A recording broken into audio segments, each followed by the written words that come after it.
In today's video, we're going to be looking at these two, the GoPro 13 and the Osmo Action 5 Pro. I'm going to be putting them head to head and seeing how they compare against one another. But before I do, I want to talk about price comparison and quality. So the simplest version of the Osmo Action 5 Pro comes in at this price. And the base version of the GoPro 13 comes in at this price. The most expensive for the GoPro 13 is the bundle with all the lenses, which are equally amazing because you get obviously AD filters, you get the anamorphic lens, you get the wide lens, and that price is on the screen. If we start looking at quality versus affordability, I think straight away it's a point straight to DJI. It's more affordable, and the Adventure combo, which is the one that I have, is this price on the screen, which I'm getting attacked by a wasp. Because the Adventure combo, which is the one that I have, where you get 3 batteries, you get a selfie stick, and you get the camera, is this price. And the equivalent is this price for the GoPro. The Adventure combo for the Osmo Action 5 Pro is essentially the same price as the base of the GoPro 13. Let's get into the video and see how they compare.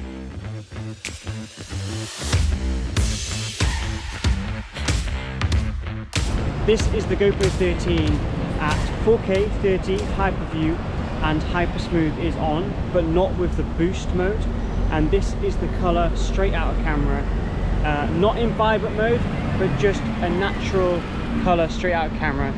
And I hope this gives you a good idea of how it would look straight out of the box without having to color grade or anything like that. This is the type of footage that you could import into your phone and edit on your phone, and the microphone is the one straight from the camera. We're at 4K 30, Rocksteady is on at ultra wide, and then the color is set to natural, like the normal natural one straight from camera. And this again is how it would look straight out of camera if you were to import it to your phone. So this gives you an idea of the difference between the GoPro 13 and the DJI Action 5 Pro. Again, the audio is also straight from the DJI Action 5 Pro. I'm just holding it, there's no microphone. This is just the audio straight from camera. So I wanted to do an audio test on the GoPro 13 versus the Osmo Action 5 Pro while I'm walking in the streets of London. So there's no microphone attached. This is just the raw sound from the GoPro 13. We've just heard the audio from the GoPro 13, and now this is the audio from the Action 5 Pro. You can make up your mind between the two, which one you think sounds better. In my personal opinion, I prefer the audio from the Action 5 Pro. I haven't done anything to the audio, this is just straight audio from the camera. I haven't increased it, I haven't done any noise reduction. These are just the same. This is the GoPro 13 with its widest setting, with no stabilization at 4K 24, which I actually think the GoPro is slightly naturally wider than the Osmo Action 5 Pro, but we can see that now. This is the Osmo Action 5 Pro with its widest setting with no stabilization on. I'm currently using the Action 5 Pro. I am at 4K 24 frames per second, auto shutter, and then I'm using Rocksteady with the ultra wide setting. So this is how this looks, and I'm going to swap over and do the same settings with the GoPro. This is the GoPro 13 4K 24 frames per second, Hyper View and Hyper Smooth on. So similar settings to the DJI Osmo Action 5 Pro. So you can make up your mind which one do you think is more stable, which one do you prefer out of the two. This is the low light test on the Action 5 Pro at 4K 24. Rocksteady is on, and we're on ultra wide. So I'm in quite a dark area, there's no real light reflecting onto me, but this is how this currently looks. So let's swap over to the GoPro and see how that looks. This is the GoPro 13 at the same setting, so at 4K 24, and it is at its widest setting with stabilization turned on. So this is just a comparison between the two at night time, just holding it in my hand, walking down the street. I wanted to do a comparison between the two for battery life and how they compare.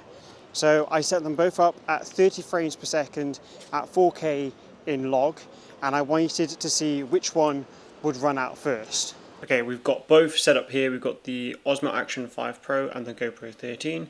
They're both set up at 4K 30 at 16:9 with their most stable setting on. I'm going to press start, and then we're going to see which one dies quickest. So on both cameras I had the display turning off every now and then to try and save battery.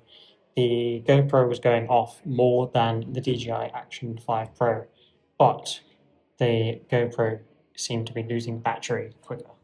Okay, that's it. That is the GoPro 13 turning off after 1 hour and 25 minutes. And the Action 5 Pro, you can see there, has got about 35% left remaining. So I want to see how hot they are to touch. I'm not going to leave the Action 5 Pro going because, well, you can see quite clearly that it beat the 13 Pro. They do give a runtime of about 4 hours on this, but that obviously depends on ambient temperature, settings, and other things. But for now, you can see there's still about 35% left to go, which will probably take us to the 3-hour mark. And then, yeah, that's died already. But the GoPro, oh my god, the GoPro is absolutely scorching. Okay, right, that's not. Okay, so the DJI is hot, the GoPro is absolutely boiling. Like, I wish I could, that is so hot, Jesus. So maybe a lot of energy is being exerted through heat and wasted. So there's clearly something overworking in the GoPro 13. Whereas the DJI, they've obviously done a very good job with minimizing heat output, which means that it's not working as hard to do the same. So for longer productions and longer things, I think it's a no-brainer really, which is crazy. And you can kind of see the size difference while we're here as well. DJI does have a smaller form factor. It is smaller. I would assume actually that because of the bigger form factor on the GoPro 13 that it would have more space to dissipate that heat, or more components. I don't know how they work, but more components to be able to deal with that. Yeah, quite surprising actually. You've seen both options. You've seen the Action 5 Pro and you've seen the GoPro 13. In my personal opinion, I would say when you take into consideration quality and affordability, I would say the Action 5 Pro is the way that I would personally go, and it's the way that I am going to go. If you already use the GoPro systems and you use them for everything that you do, then maybe it's time to switch. However, if you have the Action 4, I think you should hold out until next year to get the next iteration, because I don't think there's a big enough jump between the Action 5 Pro and the Action 4. There has been a couple of conversations going on, especially in Reddit feeds, about the bit rate. So DJI lowered the bit rate on this so that it would reduce the file sizes, so you still get good quality but with smaller sizes. I think, however, in the future they'll bring out a firmware update that might change that, but I don't know that for sure. I haven't been told that, I'm just guessing and going off things I've read on Reddit. The other thing as well is the front-facing screen for me is a big plus side. So I do a lot of production stuff where I'll put this in a car or I'll put it on a bike, and it's nice to be able to access the screen really easy and simple. The other notable things I would say is the Action 5 Pro comes with a case on the outside where you can snap it either portrait or horizontal, whereas with the GoPro you have to move things around to be able to shoot in vice versa. I think in terms of usability, ergonomics and everything else I've mentioned, I would be going for the DJI Action 5 Pro. Again, it's personal preference on what we all decide. Have a look at other people, have a look at other comparisons. There is a ton out there at the moment. But my closing statement would be, if you're looking to get a new action camera, the DJI Action 5 Pro is for you.